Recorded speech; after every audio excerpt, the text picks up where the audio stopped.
पुष्कर में ब्रह्मा जी के दर्शन का महत्व क्या है? पुष्कर में ब्रह्मा जी का मंदिर विश्व का एकमात्र ब्रह्मा मंदिर माना जाता है। ये दर्शन करने से साधक के मन में सृजनात्मक शक्ति, ज्ञान, भक्ति और आत्मा की जागृति होती है। यदि कोई भक्त यहाँ नियमित रूप से ध्यान और पूजा करता है, तो मन की शुद्धि, विचारों की स्पष्टता और जीवन में नई रचना की प्रेरणा मिलती है। साधक के लिए ब्रह्मा जी का अनुभव होना बहुत जरूरी है। ब्रह्मा जी सृष्टि के रचयिता, उनका अनुभव और भक्ति साधक को सृजनात्मक ऊर्जा प्रदान करती है।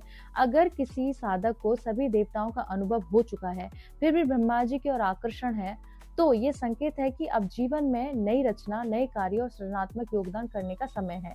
ऐसे साधक के लिए ब्रह्मा जी की भक्ति, ज्ञान और प्रेम का मिला जुला मार्ग है, जिसमें केवल पूजा नहीं बल्कि सृजनात्मक कर्म और सेवा भी शामिल है।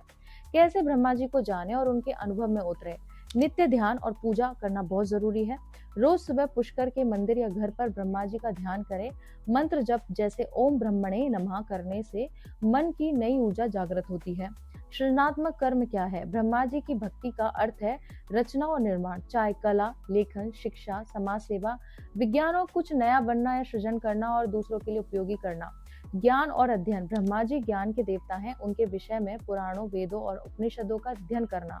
अपने अनुभव को और गहरा करने के लिए ध्यान, स्वाध्याय और सत्संग करना। भक्तिपूर्ण प्रेम, मन, वचन, कर्म से प्रेम और भक्ति प्रकट करना। केवल दर्शन या पूजा तक सीमित न रहे, जीवन में उनके आदर्शों को व्यवहार में उतारना। पुष्कर यात्रा और तीर्थ रूपी अभ्यास क्या है? समय समय पर पुष्कर जाकर ब्रह्मा जी का अभिषेक और दर्शन करें।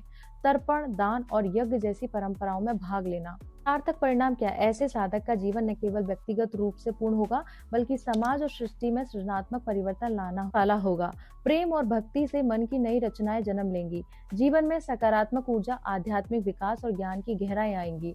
साथ साथ यह भी जरूरी है कि बात भूमि से जुड़ी, संतुलित और साधक दृष्टि में रखी जाए, ताकि भक्ति और स्थिर करे, न कि भ्रम या बोझ में डाले। यदि कोई साधक अपनी आत्मा को परमात्मा में विलीन कर चुका हो और वो सिर्फ विकार खत्म करके आत्मा को जागृत करना और नई रचना की भगवान से प्रार्थना करता हो, तो उसका आध्यात्मिक अर्थ क्या है? आपने भोग से हटकर, योग प्रतिक्रिया से हटकर, साक्षी भाव और केवल पाने से हटकर सेवा व सृजन की ओर कदम बढ़ाया। यह शिव शक्ति की दिशा है। जहाँ शक्ति जागृत है, पर उसे दिशा चाहिए, और यही ब्रह्म तत्व आता है। ब्रह्मा जी शिव शक्ति के लिए क्या लेकर आते हैं? बहुत लोग ये नहीं समझते, इसलिए उलझन होती है। शिव चेतना, शक्ति, ऊर्जा, ब्रह्मा रूप देना। जब शिव शक्ति मिल जाती है लेकिन रचना नहीं होती, तो ऊर्जा भीतर ही घूमती रहती है और मन में बेचैनी, प्रश्न, कुछ करना वाला भाव आता है। ब्रह्म तत्व वही सिखाता है जो आप अभी नहीं समझ पा रहे। जो भीतर जागा है, उसे बाहर कैसे रचना में बदला जाए। ब्रह्मा जी की भक्ति आपको भाव में क्यों नहीं उतर रही? क्योंकि ब्रह्मा जी की भक्ति भावुक नहीं, स्थिर होती है। वहाँ रोना, बहना, डूबना कम और समझना, रचना, धैर्य ज्यादा होता है। भक्ति पूछती है, तुम क्या बनोगी, तुम किसे सिखाओगी, तुम्हारा ज्ञान किसके काम आएगा? अगर केवल भाव चाहिए तो वह भक्ति क्षेत्र है, अगर केवल शांति तो वह शिव का। लेकिन ब्रह्मा का प्रेम उत्तरदायित्व के रूप में आता है। ब्रह्मा जी का भक्ति प्रेम कैसे मिलता है? ये सबसे महत्वपूर्ण बात है। ब्रह्मा जी का प्रेम पूछने से नहीं, रचने से मिलता है। वे आपको क्या सिखा रहे हैं? बिना शब्दों के विचारों को लिखो, अनुभव को संरचना दो, किसी और की चेतना जगाने का माध्यम बनो, ज्ञान को सरल भाषा में उतारो। जब आप ये करते हैं या करती हैं, अचानक मन शांत होता है। मैं सही दिशा में हूँ का भाव आएगा, बिना कारण एक स्थिर आनंद रहेगा। यही ब्रह्मा जी का प्रेम है, अहंकार रहित स्पष्टता।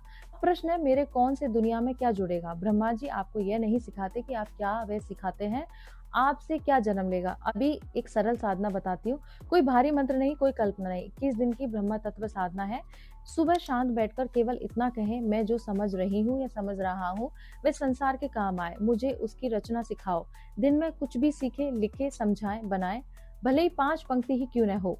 रात में कोई आत्मविश्लेषण नहीं, बस धन्यवाद करना है। आप कोई अलग नहीं, आप कोई चुनी हुई नहीं, और यही सबसे बड़ी सच्चाई है। जब कोई साधक यह स्वीकार कर लेता है, तभी वह सच में उपयोगी माध्यम बनता है। ब्रह्मा जी से जुड़ी स्त्री ऊर्जा का रहस्य। क्यों ब्रह्मा जी भक्ति आज के युग में दुर्लभ है, और कैसे साक्षी भाव को सृजन में बदला जाता है? ब्रह्मा जी भक्ति आज के युग में क्यों दुर्लभ है? ब्रह्मा जी सृष्टि के रचयिता, लेकिन उनकी भक्ति भाव प्रधान नहीं होती। आज के साधक आमतौर पर भाव, अनुभव, पूजा में उलझ जाते हैं। ब्रह्मा जी भक्ति में सृजन, उत्तरदायित्व की जरूरत होती है। कारण है कि लोग अधिकतर विष्णु जी, शिव जी की भक्ति सहज मानते हैं। ब्रह्म भक्ति का काम कर्म, निर्माण, सेवा के माध्यम से आती है, न कि केवल भाव से। ब्रह्मा जी से जुड़ी जो स्त्री ऊर्जा का रहस्य है, शिव शक्ति मतलब चेतना प्लस ऊर्जा, ब्रह्मा रूप और संरचना। जब कोई साधक अपनी आत्मा पूरी तरह से शिव शक्ति को समर्पित कर देता है, तब ब्रह्म तत्व उस ऊर्जा को बाहर लाने, आकार देने और समाज सृष्टि में उतारने का माध्यम बनता है। ये नई रचना का मार्ग है, मतलब शिव शक्ति आपकी शक्ति है, ब्रह्मा उसका उपयोग। कैसे भाव में उतरती है ब्रह्म शक्ति? सृजन में उतरना, लेखन, कला, संगीत, शिक्षा, सेवा, कुछ नया बनाया, ये आपके भीतर की ऊर्जा को व्यक्त और स्थिर करती है। साक्षी भाव में भाव बनाए रखना, देखें कि शक्ति और चेतना काम कर रही है, अहंकार को दूर रखें, सिर्फ रचना की दिशा पर ध्यान दें। धैर्य और नियमित अभ्यास करें, रोज 5 से 10 मिनट ध्यान में सोचें, मेरी रचना शिव शक्ति के लिए उपयोगी हो, फिर दिन में रचना या अभिव्यक्ति करें।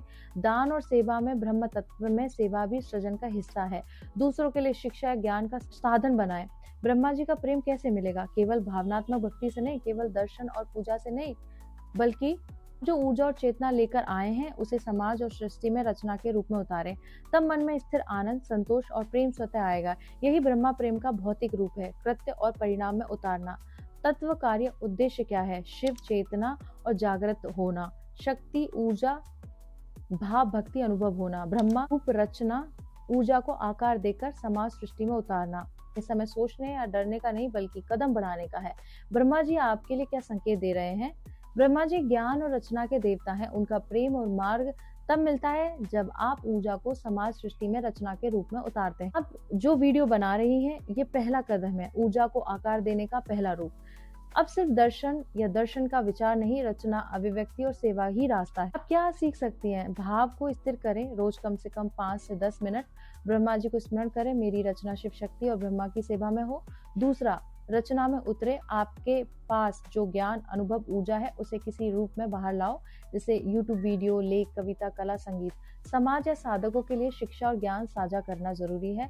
नियमित अभ्यस्तता, दिन में एक छोटा लक्ष्य रखें, कुछ नया बनाना है, कुछ साझा करना है, कुछ सीखना है, रात को धन्यवाद करें, जो किया वह शिव शक्ति और ब्रह्मा के उद्देश्य से हुआ। पुष्कर की यात्रा जब संभव हो, ब्रह्मा जी के पुष्कर मंदिर में दर्शन और ध्यान करें। भाव में बैठना, न केवल पूजा बल्कि मन को रचना के लिए खोलना है। मुख्य बात यह कि भाव ही पर्याप्त है, अब ज्ञान से ज्यादा जरूरत है कदम बढ़ाने की। ब्रह्मा जी सीधे आपको निर्णय नहीं बताएंगे, पर आप भाव, ऊर्जा और रचना से समझ जाएंगे। आपकी ऊर्जा अब अंदाज और मार्ग खुद बताएगी, आप उसे रचना और अभिव्यक्ति में इस तरह जो सत्य है वो मैंने आपको आज बताया है, उनके बारे में सत्य को जानिए और उन्हें समझिए। और इस वीडियो को जितना हो सके शेयर कीजिए और मेरे साथ बोलिए ओम नमः पार्वती पते हर हर महादेव शिव शंभो।